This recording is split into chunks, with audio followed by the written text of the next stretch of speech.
ever wonder why some moms may follow a more holistic or natural approach to raising their children, following more of ancestral wisdom and natural remedies and alternatives to treating their children, versus why some moms maybe go a more conventional route and trust everything that their doctors say and go down that route?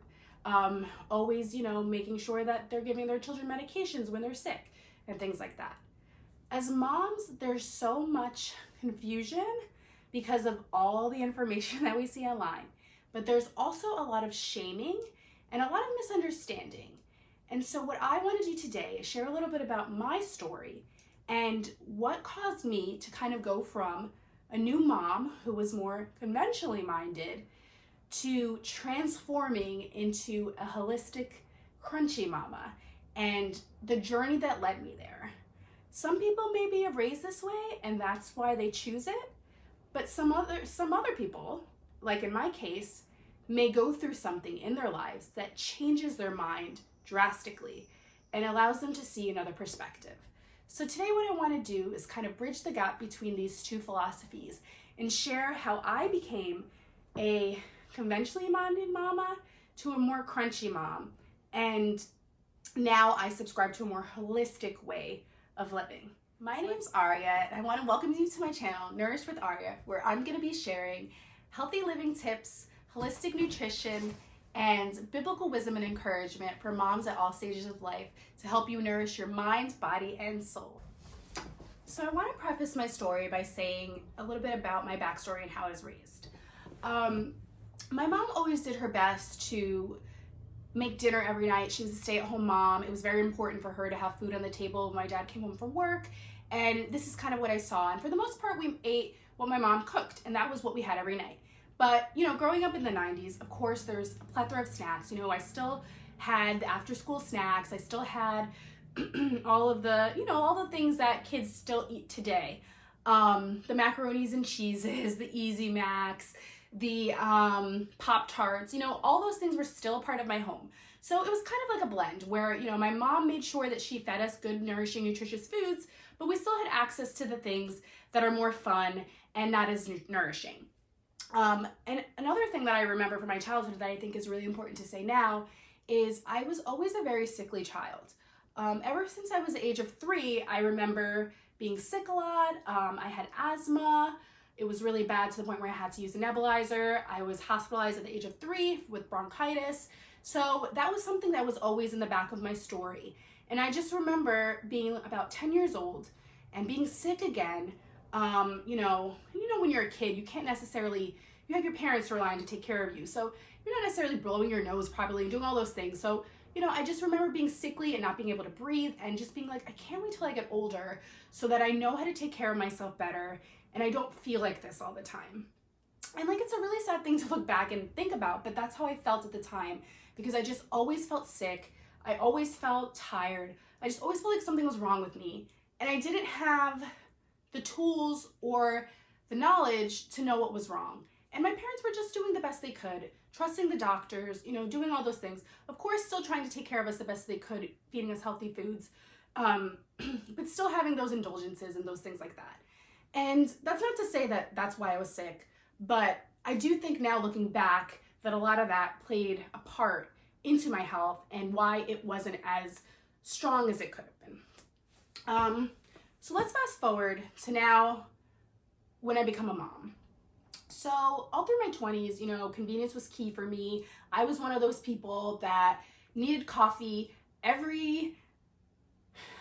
most of the day, just to survive because I was always tired. I was always chronically tired, chronically fatigued. I didn't get great sleep. In my college years, I wasn't taking care of myself. Of course, I fell into that party lifestyle, staying up late, sleeping in, not getting the rest that my body needed, and all of that. And I'll talk more about that and how that kind of manifested into disease in my body later. But I think all of this is important to say because it's the building blocks of what happened to me when I became a mom. So fast forward to my late 20s, and I'm pregnant with my first child, and I did want to have a more natural pregnancy and birth which I tried to do. I was starting to exercise at that time, take better care of myself. I still had bad habits, but you know, I was learning. This is like kind of when I started learning things and kind of started to figure out that what you eat matters, and it depends on, you know, a lot of it has to do with what you eat has to do with how you feel and all of that. After I had my son, you know, I was committed to raising him more naturally. I wanted to have a natural birth, which I did. I successfully had a natural hospital birth. I didn't use an epidural. These things were just important to me because it was things that I saw my mom doing, and I knew that I wanted it too. I kind of just wanted to do things more natural, more, you know, using less interventions and medications. And that's also why I used a midwife for my birth. And I will say that it wasn't a terrible experience, but it really wasn't the experience that I was hoping for. And I think that that's the case for a lot of new moms.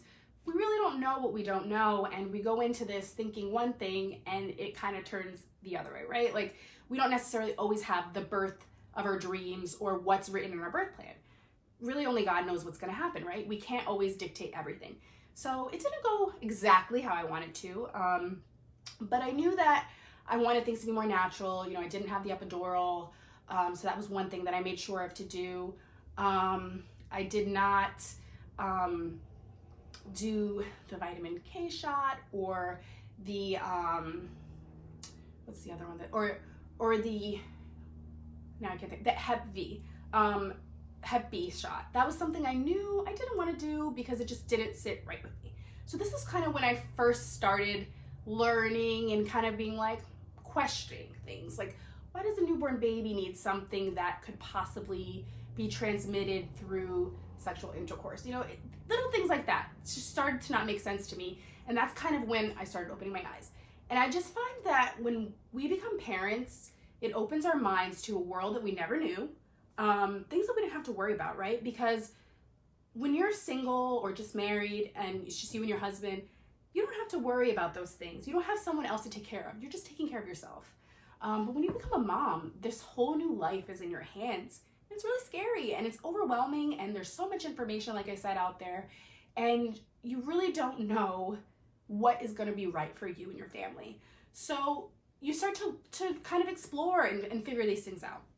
So that was kind of the start of my just questioning things and trying to understand why certain things are suggested versus why they aren't, and you know, why do we need to be doing XYZ just because we had a child? So that was kind of the beginning, just to like lay some groundwork and some backstory. When my son, we had a very healthy baby boy. When he was about 4 to 5 months, we noticed he started developing a rash, and the rash was like here on his neck, in his mouth. And this was the time when he was like teething, so I was like, oh, maybe it's because he's drooling, you know, he's drooling so much that, you know, could be causing this rash all over his mouth and his neck. What else could be the explanation for that? You know, this doesn't make sense. Why else would this be happening? But it started to progress and it started to get worse. The rash started to form in other places. It was now on his eyelids, and, you know, he started developing it in the creases of his arms and his legs, and you know, it was just starting to spread in different places of his body. And we bring him to the pediatrician, and the pediatrician would say, because the rash was itchy and dry, would say, oh, it's just dry skin. Don't worry about it. This is normal. It's just dry skin. Just put Vaseline on him. I'll give you a prescription for this cream, XYZ, the whole nine. So, okay, this is my child's doctor. I'm going to trust him. He's an expert. He knows what he's talking about, right? So time passed on, went on, you know, a few months later, nothing's gotten better. We went through multiple rounds of like steroid creams. As soon as we stopped using it, rash comes right back. And this is when kind of a light bulb went off my head, and I was like, I don't think we're treating the real problem here. I don't think that this rash is being caused because my son needs steroids on his skin. I don't think this rash is being caused because, you know, he has deficiency in this medication or whatever it is. This is just a Band-Aid. This isn't fixing the problem. And, you know, I did what any millennial mom would do, and I started Googling. I started searching and I started looking for answers and figuring things out. Nothing I found, nothing that I talked to the doctor about was satisfying to me. Nothing that I found, other people would give me advice, such well-meaning people, as a mom, people are always willing to give you advice because they want to help you and they're well-meaning, but sometimes it doesn't help and it just makes things more confusing, right? So lots of unsolicited advice. We tried everything, I started to question the doctor and I started to ask a lot of questions because I just felt as I wasn't getting the answers that I felt we deserved. While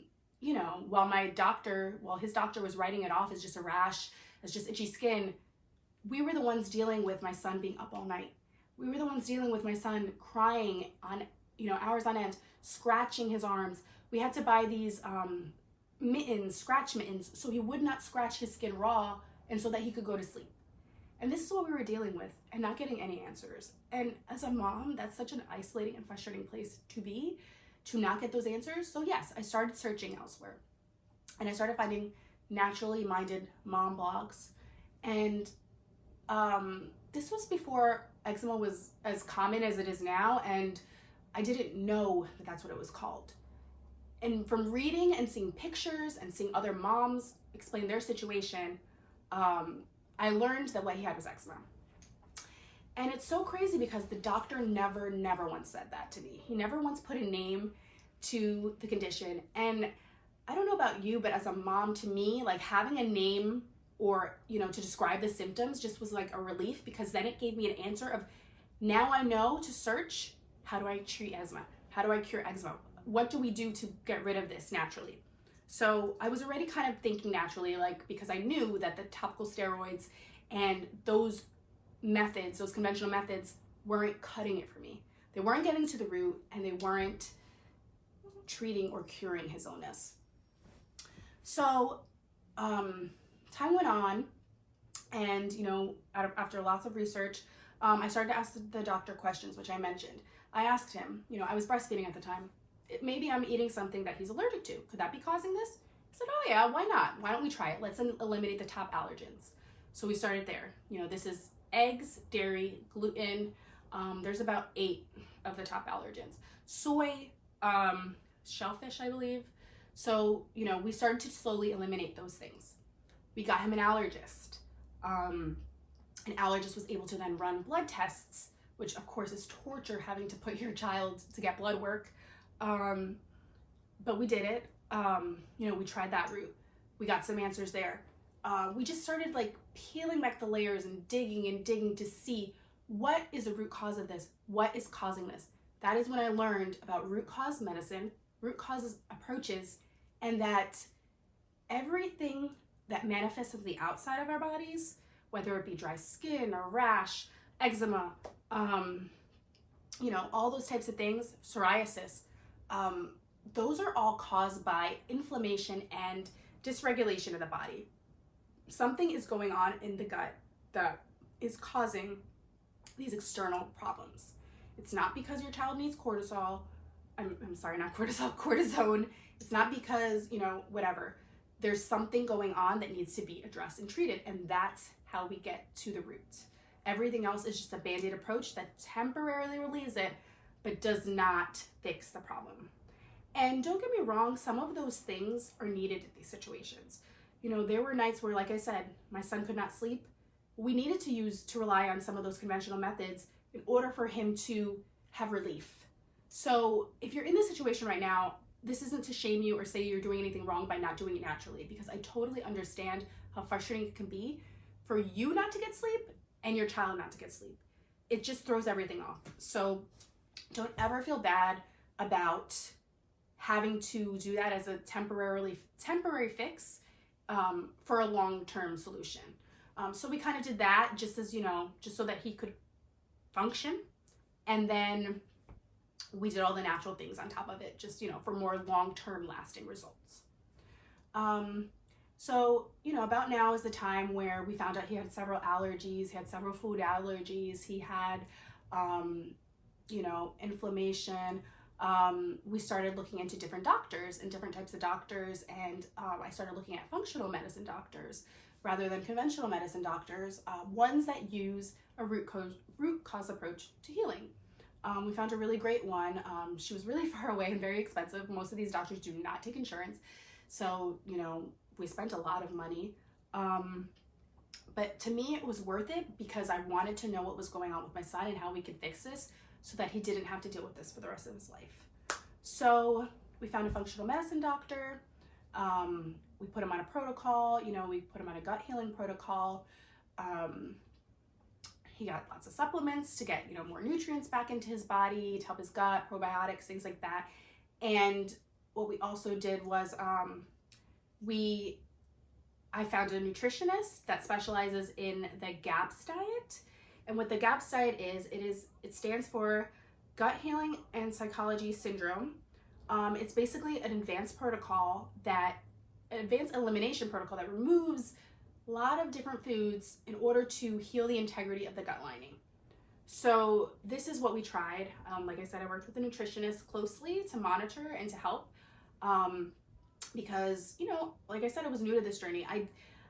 I knew a lot from learning things from blogs and reading books and, you know, watching documentaries and just all of that. But I still needed the support because this is not easy to do on your own, right? Sure, you can, but it takes so much longer when you don't have a practitioner by your side that can kind of help you and guide you through it. So that's what I did. And it was a long road. It was a really long road and it was a long journey, but it was one that really taught me so much about the body, about our body's innate wisdom.